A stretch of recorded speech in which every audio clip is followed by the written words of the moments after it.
Umunsi umwe umugabo yoherereje umugore we mesaje aramubwira ati ntabwo nkije kugufata ku kazi rero ngiye kureba mama kwa muganga, imodoka ndayitwaye ngiye kureba mama kwa muganga ararwaye.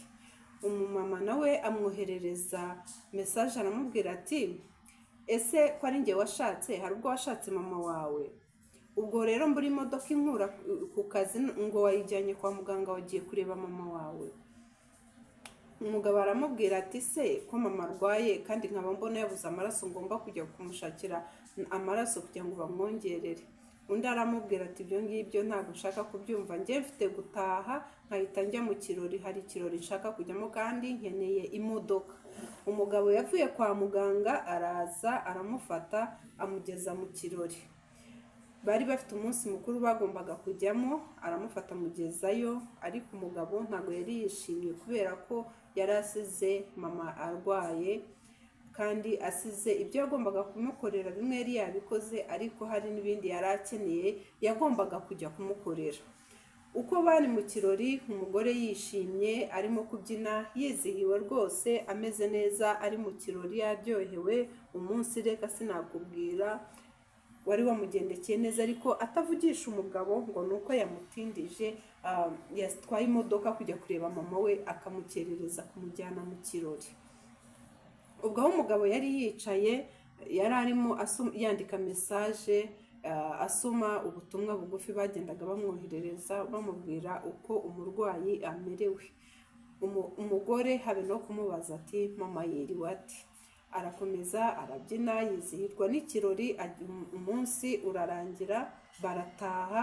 Bageze mu rugo bararyama, urinda bucya umugore habe no kumubaza ati ese mama yiriwe ati? Ngo mubaze umurwayi uko yiriwe kwa muganga. Bucya rwose nta kintu arimo kumubaza, aramubwira ati ndangije gukaraba rero no kwitegura, ndashaka yuko n'ubundi ungeza ku kazi. Umugabo aramujyana, amugejeje ku kazi aramubwira ati se urajya gukora cyangwa urajya kureba uko mama wawe ameze? Undi aramubwira ati se mama wanjye ararwaye kandi ejo njyewe nari nzi ko ari muzima, naramusize ari muzima. Ati kandi mama wawe ari we wari uri kwa muganga nagiye kumureba? Umudamu ahita ambwira ati se kuki utambwiye ko ari mama wanjye ukavuga ko ari mama wawe? Undi aramubwira ati njyewe rero madamu wanjye rwose ubu ngubu ubwo twashakanye njyewe mbona ko iyo twashakanye ubu ngubu tuba tumaze kuba umubiri umwe, mama wawe niwe nita mama wanjye.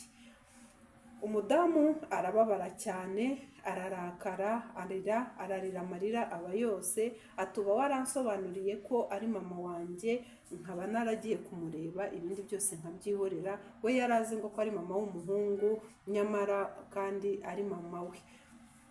Hari igihe rero dukunda, hari igihe dushakira ibintu byose mu butunzi, tukwirengagiza urukundo rw'abantu, tukirengagiza kubana n'abantu, ugasanga ibintu byose tubishyize mu mafaranga cyangwa mu butunzi dutunze, ariko nyamara icya mbere ni abantu, icya mbere ni urukundo. Burya kubana ntako bisa kandi urukundo ruruta byose. Udafite urukundo simpamya neza ko niyo waba ufite amafaranga ntabwo yagura urukundo. Ufite amafaranga yagura abaja, akagura abagaragu, ariko ntiyagura urukundo. Ufite amafaranga yagura igitanda ariko ntiyagura ibitotsi. Amafaranga hari ibyo yagura ariko kandi hari n'ibyo atagura.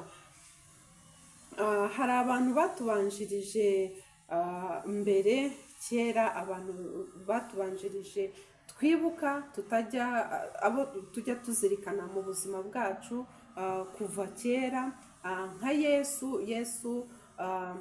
hari ibintu byinshi yaciyemo byiza, hari abo yavukiye heza, hari ibyo yaciyemo byiza, ariko kandi hari n'ibyo tumwibukiraho yaciyemo bibi, ariko bikaba ari nabyo tumwibukiraho byinshi bibi yagiye acamo, akaba ari byo bituma tumuzirikana tukamwibuka.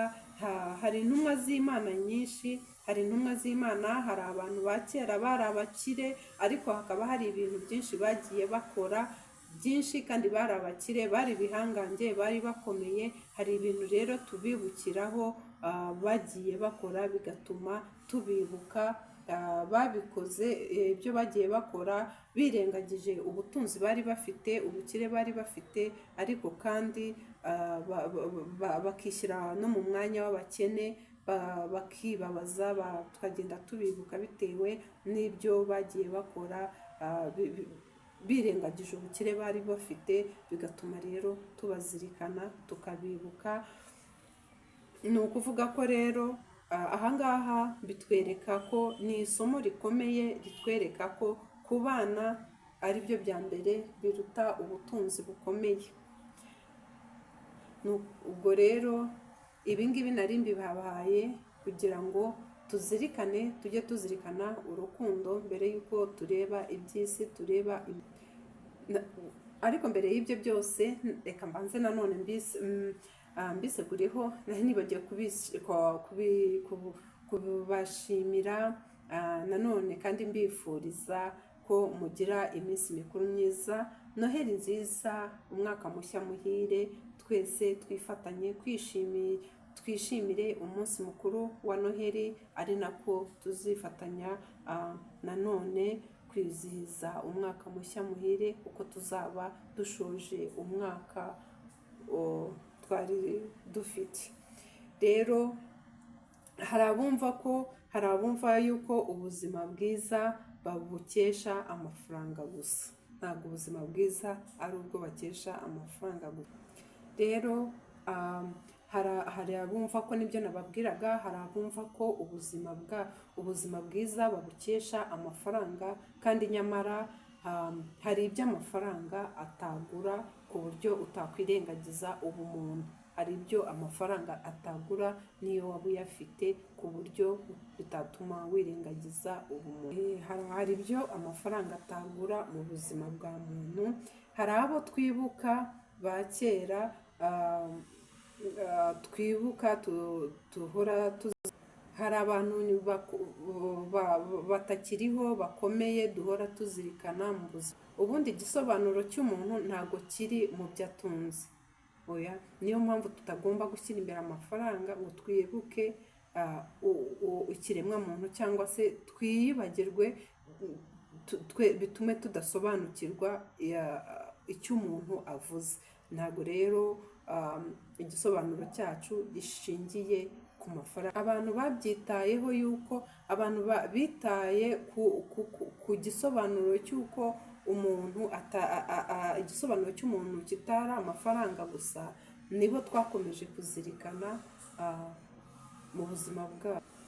Ku isi hanyuze abantu bakomeye bagiye bazirikana igisobanuro cy'umuntu ko atari amafaranga gusa.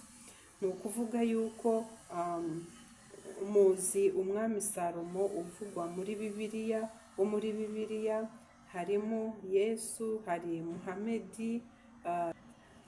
Abantu duhora tuzirikana harimo Yesu, harimo Muhamedi, harimo Salomo muri Bibiliya. Abo ni abantu bagiye bazirikana ikiremwa muntu batitaye ku butunzi bwabo, ahubwo baduha igisobanuro, nibo twigiraho igisobanuro cy'umuntu bitewe n'ibikorwa byabo, uburyo bahaga agaciro umuntu batitaye ku mutungo babaga bafite.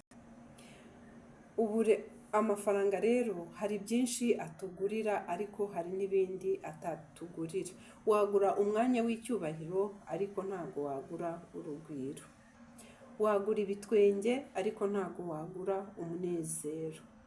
Wagura inshuti, ariko ntabwo wagura inshuti magara. Wagura abagaragu n'abaja, ariko ntabwo wagura ubunyangamugayo. Wagura imvi z'abasaza, ariko ntabwo wagura icyubahiro cyabo. Wagura imiti, ariko ntiwagura ubuzima. Wagura igitanda, ariko ntiwagura ibitotsi. Wagura ubumenyi, ariko ntabwo wagura ubwenge. Wagura uburanga, ariko ntabwo wagura ubwiza bwo ku mutima. Ngibyo igisobanuro cy'ibyo amafaranga akora n'ibyo amafaranga atakora, ubumuntu no kuba inyangamugayo, tutagamije imitungo. Ibyo dufite n'amafaranga ntabwo byakurutira abantu bakuba iruhande, inshuti, abavandimwe, imiryango yose cyangwa inshuti no kubana n'abantu.